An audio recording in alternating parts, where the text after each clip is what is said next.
Bio jednom jedan car koji je imao 3 sina.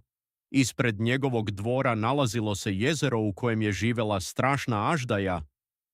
Svake noći Neman bi izašla i proždirala carevu stoku, a niko joj nije smeo stati na put.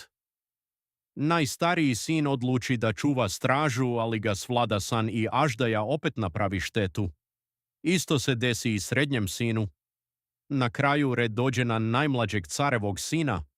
On, mudar i budan, dočeka aždaju, ranije strelom i natera u beg.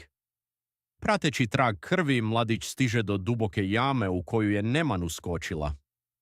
Braća ga spustiše konopcem u jamu gde on pronađe 3 dvorca, bakarni, srebrni i zlatni. U svakom dvorcu bila je po jedna prelepa devojka koju je aždaja zarobila. Najmlađi princ ubi aždaju, oslobodi devojke i posla ih konopcem braći gore na površinu. Međutim, zavidna braća, videvši lepotice i blago, presekoše konopac ostavivši najmlađeg brata u dubini. Lutajući mračnim podzemljem, princ spasi ptiće jedne džinovske ptice od zmije. Iz zahvalnosti ptica ga uze na leđa i iznese na gornji svet. Princ se vratio na dvor prerušen u siromašnog kulučara. Kada je došlo vreme da se braća žene otetim devojkama, one postaviše uslov.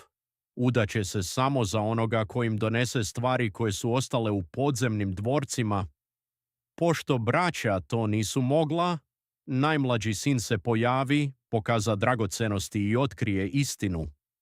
Otac kazni zlu braću, a najmlađi sin se oženi najlepšom devojkom i postade naslednik carstva.